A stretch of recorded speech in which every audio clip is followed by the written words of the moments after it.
Excellencies, ladies and gentlemen, thank you very much for your attendance. I know it's early by AIM standards this morning, and you've been very busy throughout these previous days, so we appreciate your attendance, and I'm sure some others are going to join us pretty soon. I'm Courtney Fingar, a senior advisor for the World Association of Investment Promotion Agencies, and I'm very pleased to be the Master of Ceremonies for this very important forum. Now, as you all will know, the LDCs, the least developed countries, do not receive at this moment in time their fair share of global FDI. It's still a very small percentage, although these are the countries that could benefit most from what foreign direct investment could bring. A major mandate of WIPA and its partner organizations, multilateral institutions at all levels around the world, is to build capacity in countries everywhere, but most importantly in the LDCs. And WIPA has many programs dedicated to LDCs, including one that's been running for several months now focused on Francophone LDCs, and you'll hear much more about those activities this morning. We have, as you'll see from the program, a number of sessions that will tackle the topic from a few different angles. But before we get into those, I would first like to invite the Executive Director and CEO of WIPA, Mr. Ismail Ersahan, to come and give us his welcome address.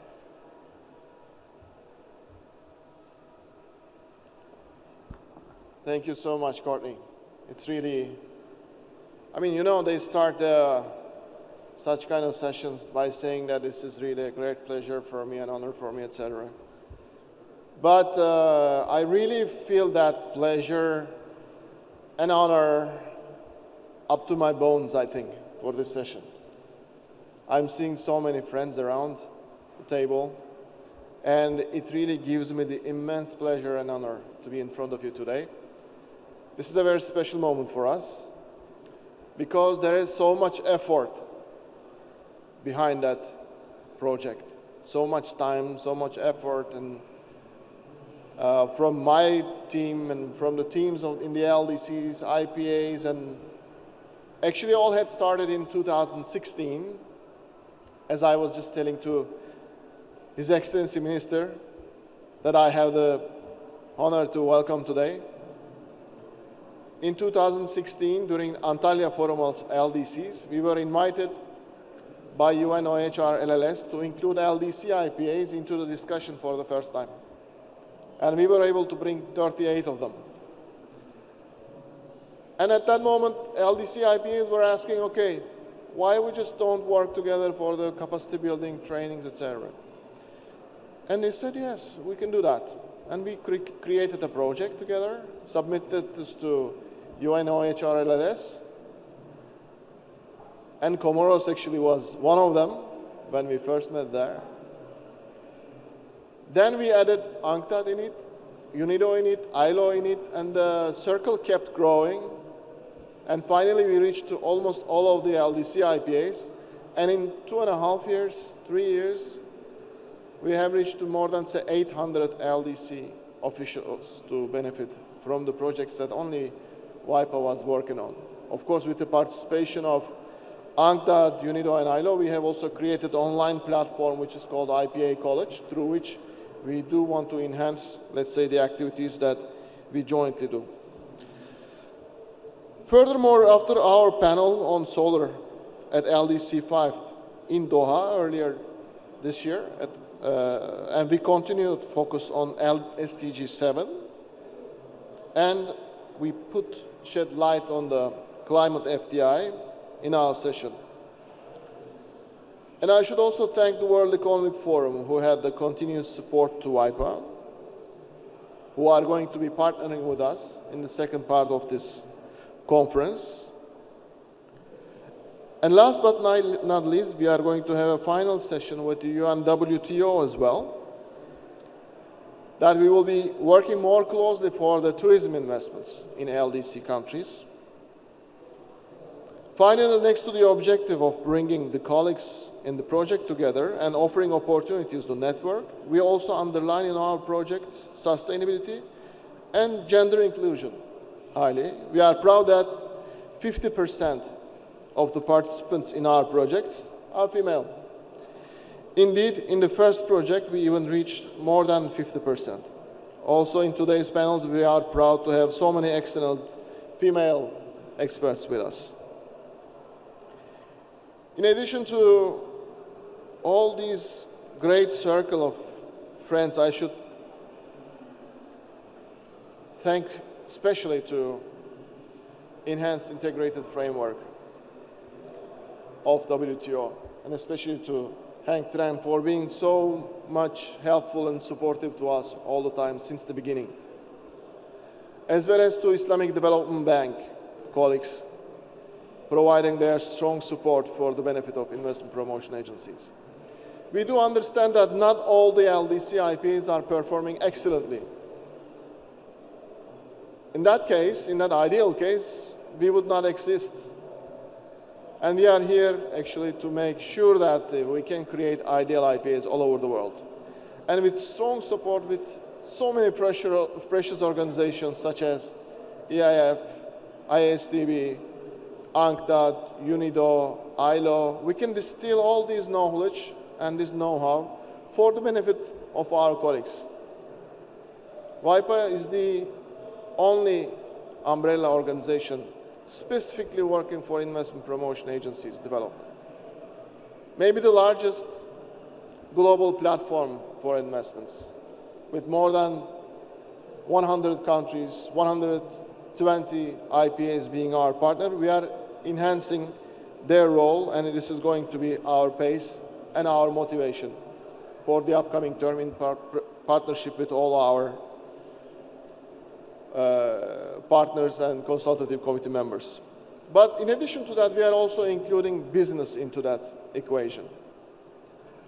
We are proud to be the platform for the experience sharing of investment promotion agencies, but in addition to that, we do want to listen from the private sector as well. What are the expectations from the investment promotion agencies? That's the key question. Because IPAs cannot be similar to any organization or any bureaucratic body or any institution. They will have to understand the expectations of the private sector. They were built to help them. They were built to make life easy for the private sector.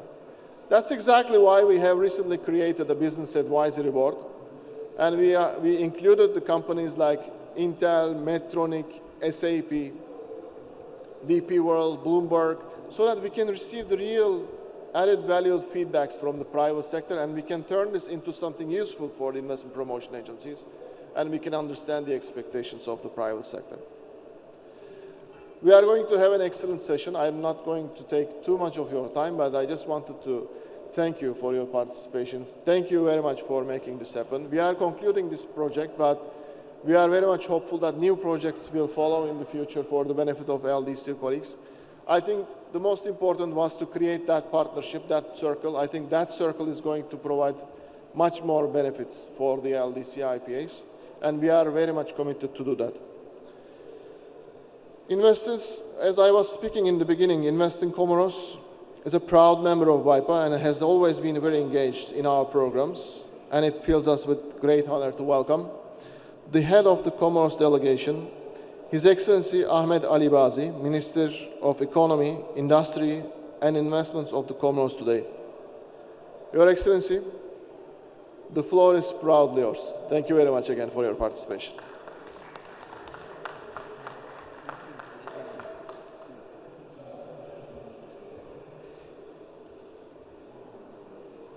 Excellences, Mesdames et Messieurs les ministres, Monsieur le Président de l'AIM, Monsieur le Président de la World Association Investment Promotion Agency, Excellences, distingués invités, Mesdames et Messieurs, Assalamu alaikum wa rahmatullahi ta'ala wa barakatuh. Je voudrais tout d'abord exprimer ma sincère gratitude aux autorités des Émirats arabes unis pour l'accueil chaleureux et l'hospitalité qui nous a été réservée à moi et ma délégation depuis notre arrivée dans ce pays. Je remercie également les organisateurs de la réunion annuelle d'investissement et l'Association mondiale des agences de promotion de l'investissement pour cette opportunité de partager notre expérience de promouvoir la destination aux Comores. Sous le leadership de son Excellence le Président Azali Assoumani, président de l'Union des Comores et président en exercice de l'Union africaine, nous avons notre stratégie globale de développement, ce que nous appelons le plan Comores émergent à l'horizon 2030, qui vise à promouvoir la croissance économique, à créer des opportunités d'emploi et à améliorer le niveau de vie de notre peuple. Notre Agence nationale de promotion des investissements, l'ANPI, travaille sans relâche pour créer un climat d'affaires favorable qui encourage les investissements directs étrangers. Nous sommes convaincus que les Comores ont de nombreux avantages à offrir aux investisseurs et nous invitons à joindre à nous dans le voyage vers la réalisation de nos objectifs communs. Le dialogue public-privé est essentiel pour la réussite de notre vision pour les Comores émergents. Nous sommes conscients que les investissements privés et directs étrangers sont nécessaires pour créer des emplois, promouvoir le développement économique et améliorer le niveau de vie de nos populations. C'est pourquoi nous avons pris des mesures pour faciliter la participation du secteur privé national et des investisseurs étrangers dans notre économie. Nous sommes également déterminés à travailler en étroite collaboration avec les entreprises locales et internationales pour promouvoir un environnement des affaires sain et équitable. Nous croyons que le dialogue public-privé est la clé pour surmonter les défis et saisir les opportunités et nous sommes ouverts aux suggestions et aux idées des entreprises pour améliorer notre environnement des affaires. Les Comores sont partie prenante des communautés économiques régionales telles que la SADC, le COMESA, la Ligue des États arabes, les ACP, la GOA, la zone de libre-échange continentale et d'autres, ce qui leur permet d'accéder à des marchés plus vastes et de créer davantage d'opportunités d'investissement. Nous avons une population de plus de 900 000 habitants. C'est très peu en termes de marché, mais nous avons un accès à un marché de plus de 3 milliards de personnes, ce qui représente un énorme potentiel de marché pour les investisseurs. L'industrie du tourisme et l'économie bleue offrent également de vastes possibilités d'investissement aux Comores. Le tourisme est l'un des secteurs clés pour le développement économique des Comores. Nous avons des paysages naturels exceptionnels, une faune marine variée, une flore tropicale riche ainsi qu'un riche patrimoine culturel et historique. Nous sommes convaincus que ces atouts naturels peuvent attirer des touristes du monde entier. Pour atteindre notre objectif de faire des Comores une destination de choix, nous sommes en train de développer un certain nombre de projets d'infrastructures touristiques, notamment des hôtels de qualité, des centres de villégiature ainsi que les installations de loisirs et de divertissement.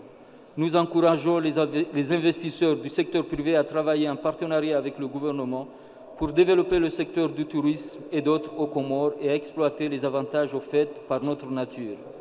Nous sommes conscients des défis auxquels nous sommes confrontés. Cependant, nous considérons que ces difficultés représentent également des opportunités pour les investisseurs. Nous nous engageons à travailler en partenariat avec les investisseurs qui partagent notre vision d'un avenir meilleur et partagé pour notre population et les investisseurs. En conclusion, je tiens à réitérer notre engagement à travailler avec toutes les parties prenantes pour créer un environnement propice à l'investissement aux Comores. Nous invitons les investisseurs à saisir cette occasion d'explorer le potentiel d'investissement des Comores et ensemble nous pourrons atteindre nos objectifs communs. Au nom de notre délégation, en mon nom personnel, je tiens à exprimer nos sincères remerciements aux autorités des Émirats arabes unis, à l'AIM et à la World Association Investissement Promotion Agency de nous avoir permis d'être parmi vous aujourd'hui, partager nos expériences. Mais surtout, nous leur félicitons par la connexion de tout l'écosystème des investisseurs réalisés en ce lieu, ainsi que la qualité des débats organisés. Je vous remercie de votre aimable attention et de votre intérêt pour les opportunités d'investissement. Je vous remercie.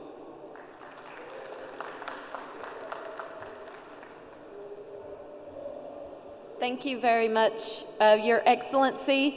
And I'm sorry, Your Excellency, if we can invite you back, I believe WIPA has a small gift to present to you as a thank you for your attendance here.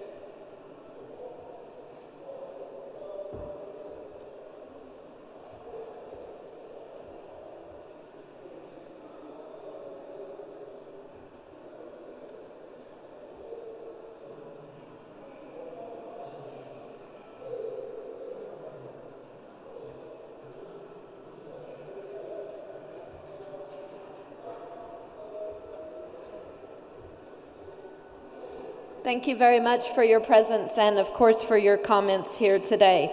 And now we're going to kick off with our first panel session, and that will look at empowering and transforming operations of IPAs and LDCs. And I will leave that in the good hands of Mr. Laurent Sansose, who's the director of OCO Global. Over to you.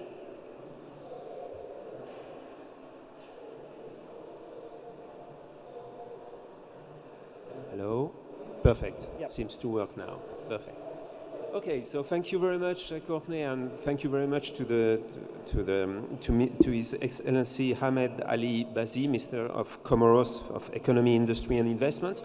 So now we will start the panel, the first panel of this LDC IPAs conference organized by WIPA. We have 4 distinguished speakers at this panel, in this first panel. The idea will be to obviously start by talking about the global context. Many things have changed in the past 3 years, which means that obviously in consequence many companies have started to reflect on the way they have organized their supply chain so far. And so the first speaker today will be Ang Tran from the Enhance Integrated Framework, Senior Coordinator at the Enhance Integrated Framework Executive Secretary at the WTO, so the World Trade Organization. And Ang, I think you are probably one of the best placed to talk about the importance of the value chains and how least developed countries can take advantage of the reflection that the companies has on diversifying and reorganizing their supply chain. Thank you so much, Laurent. And as a trade expert, I'm a strong believer in trade and the benefit of trade.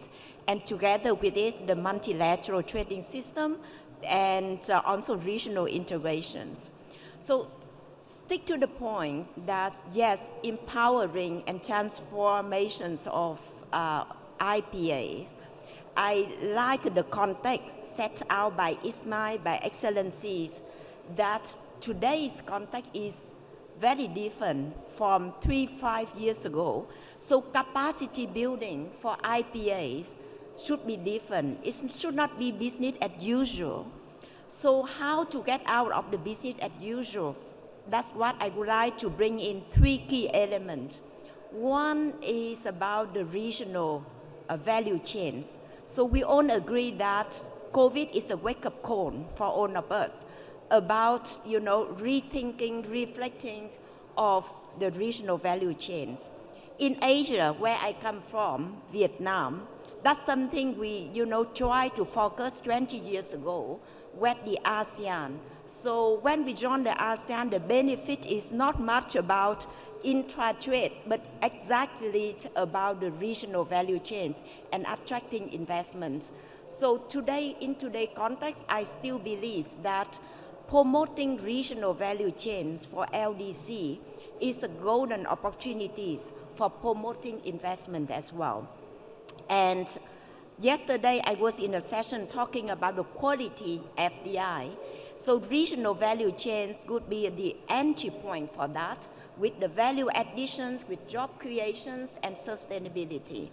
And now in the context of Francophone IPAs that this project is about, African continent that's a new source of growth, promoting new export opportunities. And I see from the trade angles that there's a possibility to promote key regional value chains.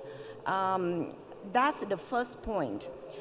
The second point is about the better linkage between regional integration, trade, and investment. And in this point, the enhanced integrated framework, what we are trying to do, and thanks to WIPA and Islamic Development Bank and other partners, we try to create a kind of systematic linkage between regional integrations, free trade areas, and trade and investment at the national level, regional level, and global level. so that, concerted coordination can take place. Last but not least is about the partnership. Today, in the evolving context, knowledge partner, technical partner, financial partners is the key for capacity building, for supporting LDC. And partnership, we need to do it in a more agile, adaptive, and creative way because changing context. So for us, the EIF is about, helping countries, LDC, to analyze the situations, to identify the opportunities and the constraints related to trade, but also investment. Identify the new source of growth coming from green economy, blue economy, as Excellency mentions, from the digital economy. So those are the three kind of, keywords that we talking about. And really the partnerships is about providing seed money, breaking the ground which have not been explored, so that IPAs, trade agency can work together, and then investor can come in. We often say we prepare the ground for investor come and to grow the seed based on the long-term strategy of the countries. So with that, I stop here and, happy to continue the engagement. Perfect. Thank you for this perspective, I would say, from the WTO, so at the world level.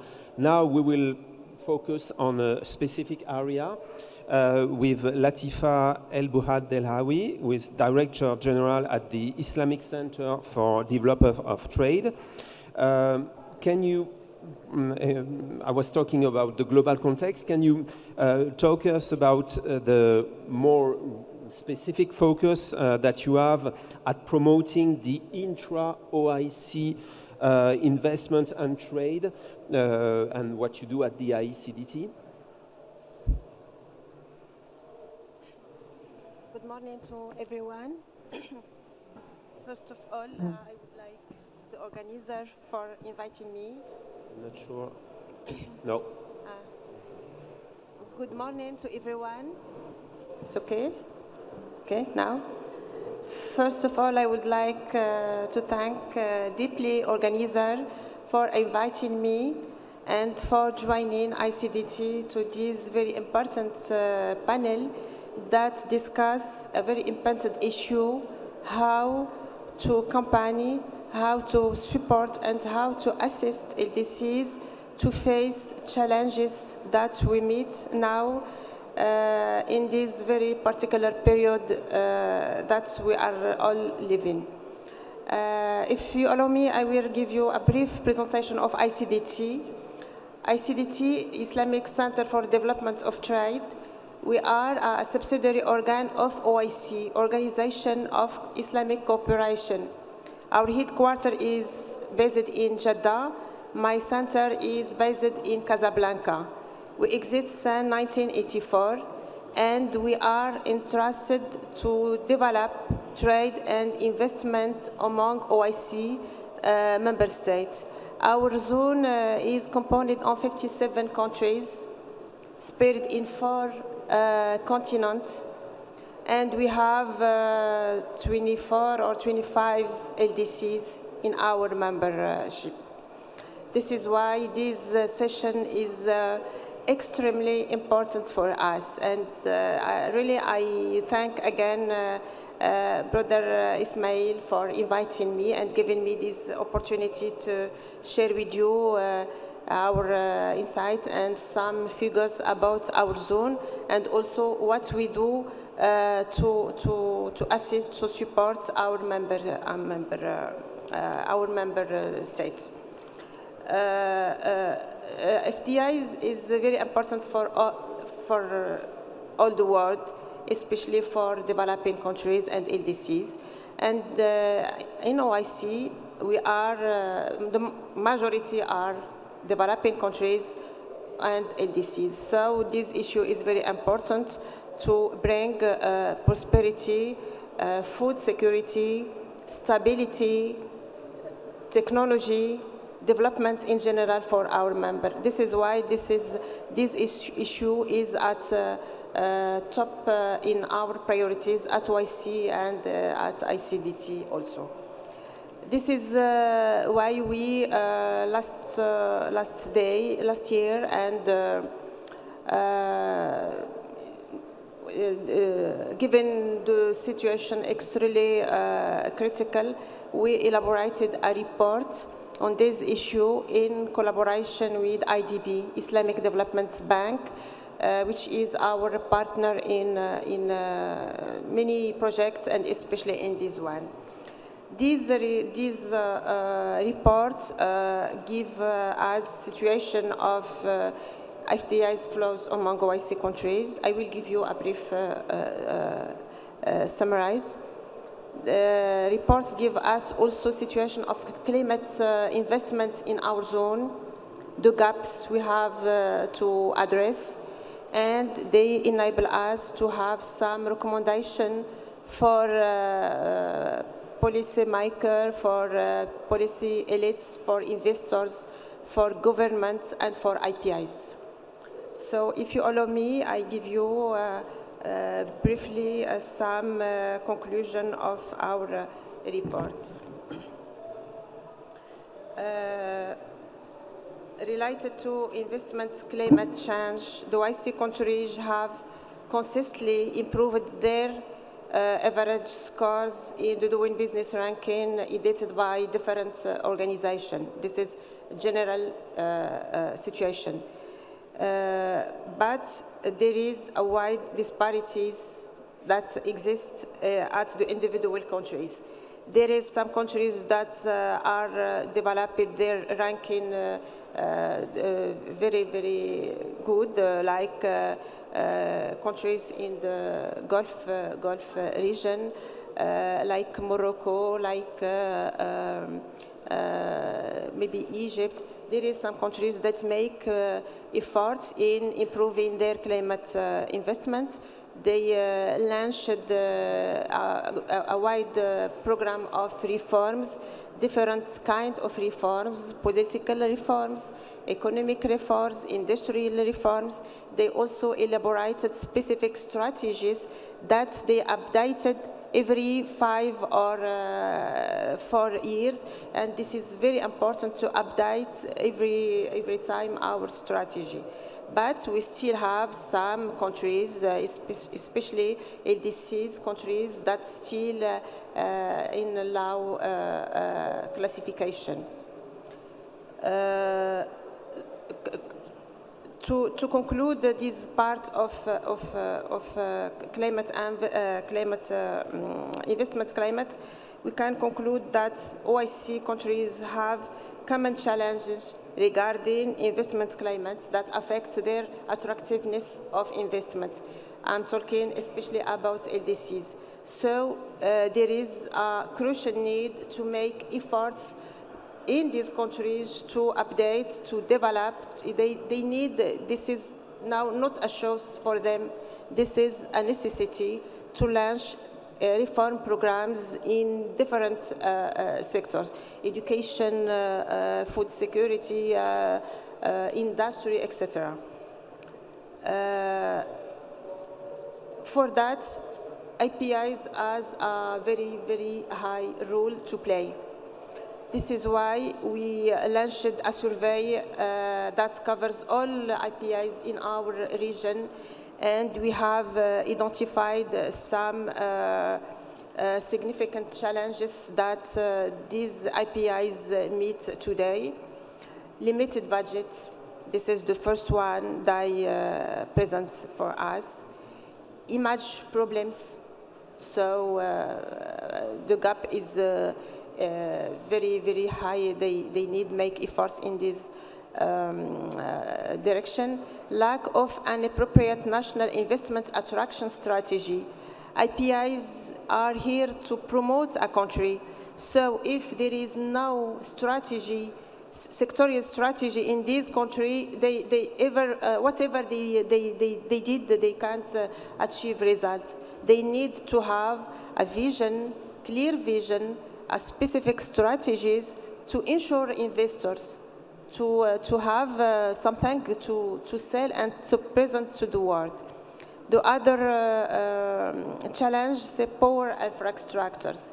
Infrastructures is something that we can't delete. This is essential, this is crucial, and this is urgent to develop. This is why NYC, our partner IDB, are launched some programs to develop infrastructures in our zone, and I want to emphasize in this aspect. This is not the job of IPIs. This is job of country and organization, development organization that must help developing such infrastructures. We can't invest, we can't make trade if there is no infrastructure. And infrastructures, I mean transportation, telecommunication, finance, education. So this is a very, very, very big challenge. But I think if we together, we work together, we can address it. And I think that already many initiatives are launched in the world to address this challenge, very big challenge. The other challenge is inadequate staff lack. Need on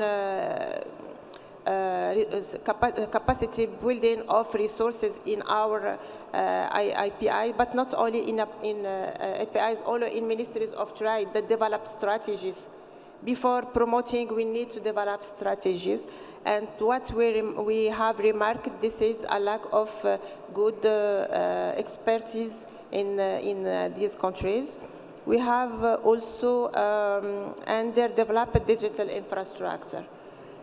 Now and after COVID crisis, it is more than ever urgent, important to digitalize everything we do.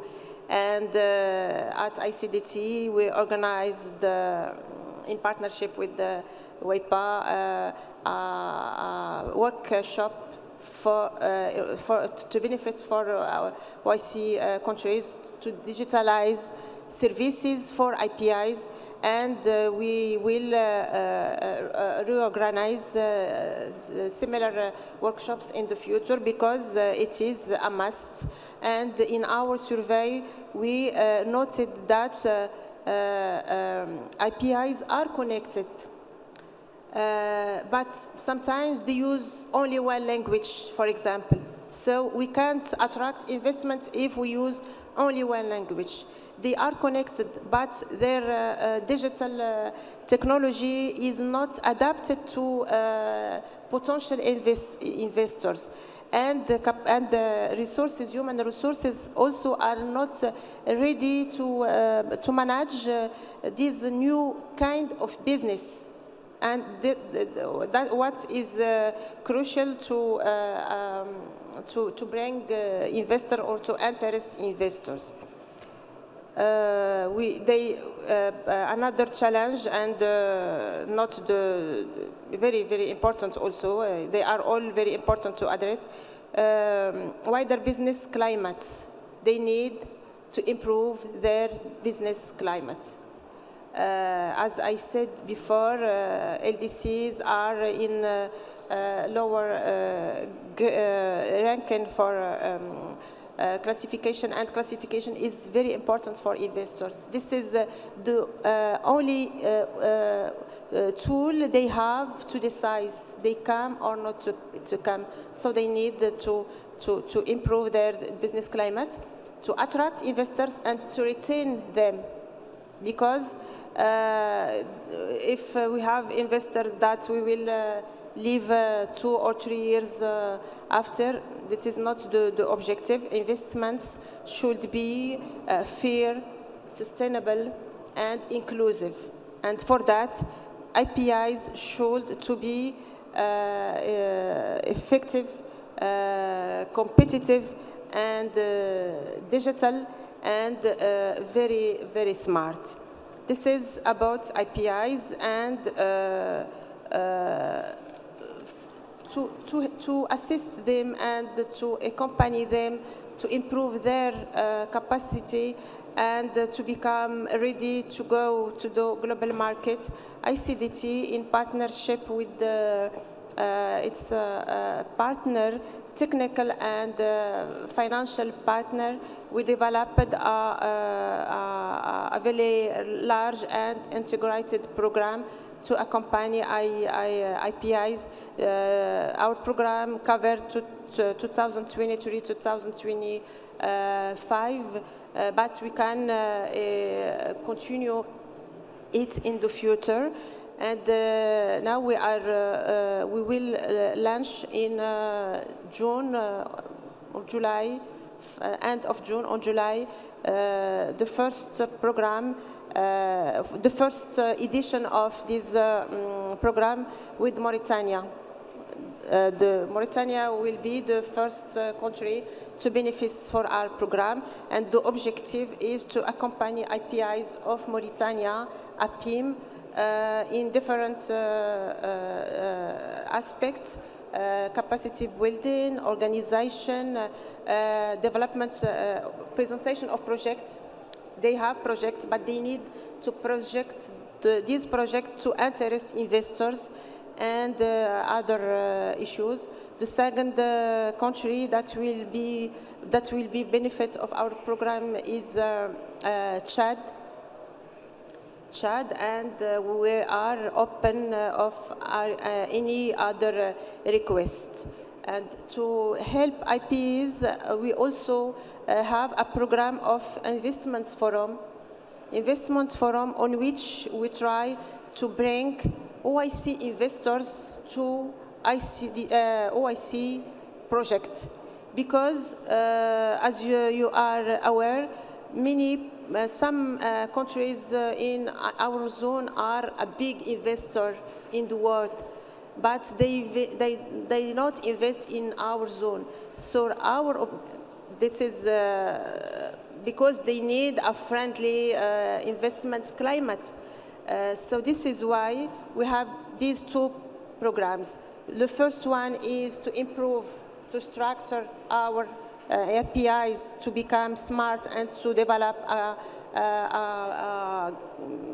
business climate in line with what we need. And the second side of the program is to organize investment forums to bring investors to meet projects in LDCs.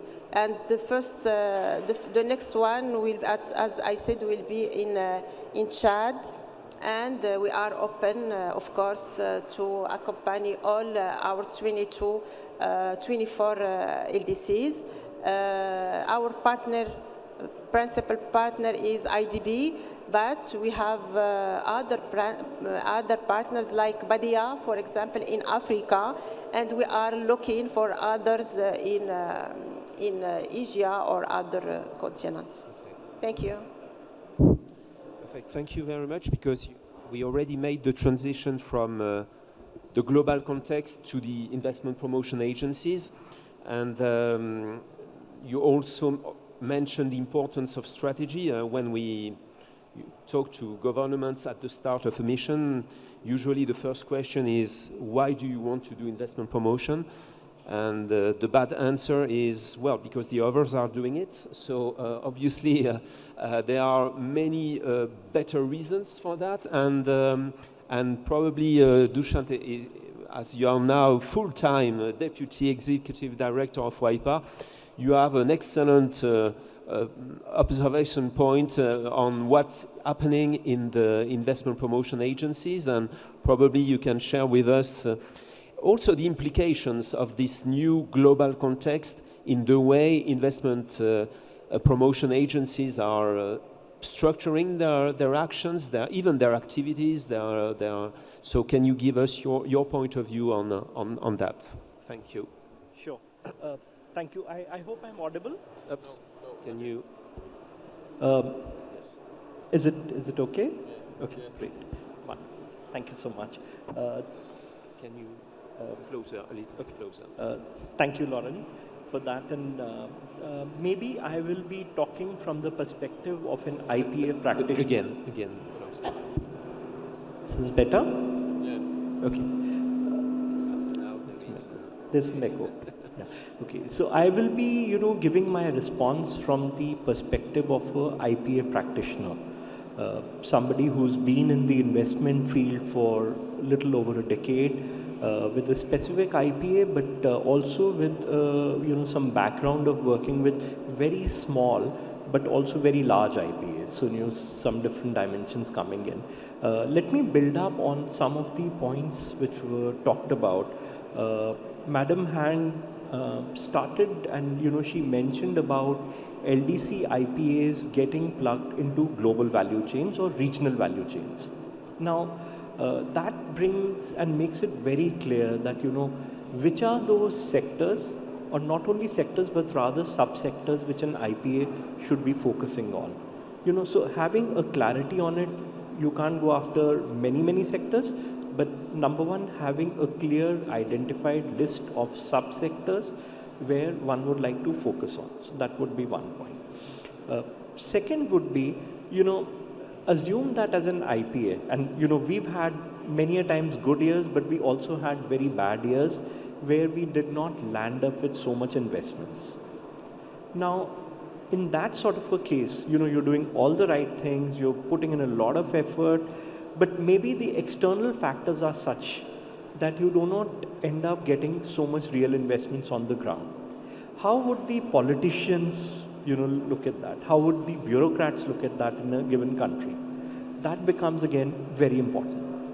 So it is very important to actually work out KPIs, the key performance indicators, as an IPA.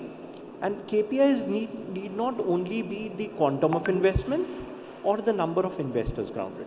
KPIs could be reflective of a lot of the other work which you guys are doing. The fact that you are here at AIM, you're going around meeting people, that's an effort, right? So it becomes very important to also list down KPIs and have some sort of targets against those KPIs. Now, KPIs are something which you should be internally doing, right? Now, if for that particular year, if you did not get so much of investments, but at least on those KPIs, you'll be able to show that, you have done all of this effort. And I'm sure that, that good work will get recognition from the politicians and from the bureaucrats, the real people who are signing the checks for the IPAs. Now, we talked about specific sectors being there. We talked about, the KPIs and the specific targets being there. Also, when you have identified sectors, you would know for a given sector. For example, if it's EV, you would say, okay, where are the places where I can go and get potential investors? Or for example, if it's food processing, where are those investors sitting for me? Which geographies are they in? Maybe it could be Middle East, it could be possibly South Africa, it could be Southeast Asia, it could be China, whichever that part of the world is. Those are the places which are going to be your target countries, and you like to go and visit those locations. It is a possibility that, you believe through a lot of statistics by looking at numbers that, those are the target markets for you. But the leadership in your country might have a little different view. So to have a little balance on it, it is important to write down some of these things as a part of your strategy. The KPIs, the target sectors, the target geographies from where it's likely to get those investments. We also did talk about, some of the aspects related to, for example, the investment climate, a little bit around that, as an IPA. And let's understand that, the country can have an investment strategy, but an IPA strategy is something which is nicely connected with the country's strategy, but it is a different document. And this document may generally, and we've seen from some of the best IPAs in the world, that they have generally written maybe 3 to 4 year sort of strategies. And they generally also have a midterm review. So you write down a strategy, but things may not exactly, go in the way that you had planned. So it's important to, again, look at your strategy after a period of time, did you go in the right direction? Do you need to change some of those targets and numbers that you had put in? And, and again, aspects such as values, so obviously you will have, let's say, the vision, the mission, but the values, and I again, when we have looked at IPAs across the world, some of the countries have come out with beautiful IPA strategies. Specifically two examples which we follow a lot are Idea Island and Costa Rica. And I think those are really amazing documents. The way sustainability is brought out, it is also about going back and telling your stakeholders that, since this is public money through which your salaries are coming in, one has to go back and prove to the, to the masses, to the public, that this is the effort which we have put in and these are the results which are coming out of it.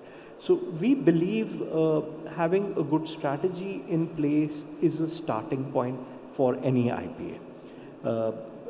We have a basic structure which we have picked up from the other strategies, identified little very good elements from each of them, and it is essentially around 10 specific areas which in our view should be at a minimum be addressed by the IPA strategy, including topics such as partnerships, which we believe are becoming so important in today's day. So any of these things, which the buzzwords that you hear around you, sustainability, being a part of the regional value chains, real solid investor targeting, all of them need to be very nicely put together as a part of your strategy document. And this has to be really practical. And it is something which the team, maybe if you have an IPA structure, maybe you have 30 people, they'll obviously be the head or the departmental heads. There's going to be a middle layer. And so it has to be those people which actually sit together and then write down the strategy. And, WIPA and most of the multilaterals, UNCTAD, World Bank, all of them are always, and, the organizations here, what Madam Latifa talked about is brilliant. I think it is just such a great thing which they're doing for IPAs, So much of help, getting investors in front of you is one of the toughest things to do. So really hats off to, ma'am, your organization and, what EIF is doing. But we believe strategy is the starting point, and we as WIPA would also be very happy to be a part of your journey. I'll just stop here, Lalu. Thank you. Thank you very much, Dushan. Now, last but not least, Mohamed from Mauritania. Probably you can present the specific case of Mauritania as an example of how an investment promotion agency has developed its actions in creation. Thank you. Okay, thank you for this opportunity. My name is Mohamed El Habib Touré. I'm the Director of Investment at APIM, Investment Promotion Agency in Mauritania. So I will not present APIM because it's like presenting all the IPAs, okay? Because our main role is to promote the investment in Mauritania. It's to facilitate the investment and the aftercare. But I will focus on what we are doing today to make investing in Mauritania easier. The first thing is that we identify our weaknesses. We know that in Mauritania we are importing almost 80% of all our needs, okay? Vegetables, services, products, we are importing almost 80%. So what we did is to identify the prior sectors: agriculture, livestock, infrastructure, industries, and renewable energies. But if you identify your prior sector, you have to bring investors. So for doing that, we have to improve our business climate. Improving our business climate is we want not to be the single window of companies, just to create companies, no. We want to be the single window of investment, to be the bridge between the investors and all the public department. Because the problem that are facing many of investors is, okay, we create the company, we have incentive, but after what we are doing, what are the guarantees? So that's why we are focused on those aspects of business climate. The president of Mauritania, Mohamed Al Ghazouani, created a High Council of Investment. It is an annual meeting between the investors, the private sector, so local investors, foreign investors, and himself, to know what are the aspects of the business climate that we have to improve. And the other thing is that we are permanently discussing with the other Mauritanian departments like Ministry of Finance, Ministry of Agriculture, to sensibilize them about the importance of investors. Because as you know, many of our countries cannot raise debt. So we need those investors to develop our economy. The other thing is to train the training, because we are a young IPA. We were created in 2021, so we are learning a lot with the other IPAs, and that's why also we are a member of WIPA. It's to continue to learn and to train our staff. Latifa talked a lot about digitalization. It is very important for us. We want, at the end of this year, we want to be 100% digitalized, okay, for the creation of the company and for applying to the code of investment. And so I think that those are some aspect of some point that we are working on to improve the business climate in Mauritania. Thank you. Thank you. Thank you very much. I think now we are quite close to the end of this session. I would like also personally to thank WIPA for the obviously I would first thank our distinguished panelists today, and I would like also to thank WIPA. We are close also to the end of a large program that we launched in September at the last World Investment Conference in Geneva. It was a 15-day program of training and also 3 roundtables. And as you can imagine, in 15 days of training, we could cover many aspects of the investment promotions life cycle. And so, yes, I would like to thank again WIPA for this very concrete program to enhance the capacity of the investment promotion agencies. And now I will leave the floor again to Courtney for the next session. And thanks again to our panelists and to the Minister of Comoros for his keynote speech at the start of the session. Thank you again.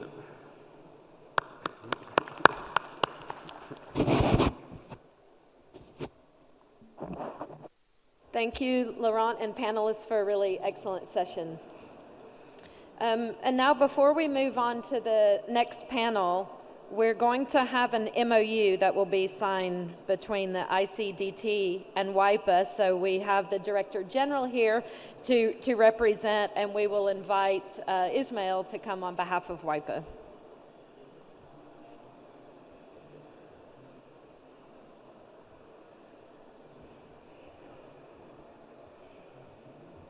So I was just saying that it's really a great pleasure to work with the ISDB, but with the ICDT we have been working so closely since the day that they had invited WIPA to participate. They're meeting with the investment promotion agencies in Casablanca. Therefore, I am really so thankful to Sister Latifa for being always cooperative with WIPA. And now we are, with the signature of this MOU, we are starting, I think, a new era with ICDT. And she said a very important thing: if we do want to help, we will have to be partnering closely. We will have to join our forces. And I do believe that this signature is going to be a great signal to the whole community that we are working together, that we are there for you to support, and the WIPA is strongly committed to work together for the benefit of IPA colleagues. Thank you so much again for coming and for making this possible. Thank you. Thank you very much. Maybe just a few words. No? Okay. Yes? All right. Thank you so much.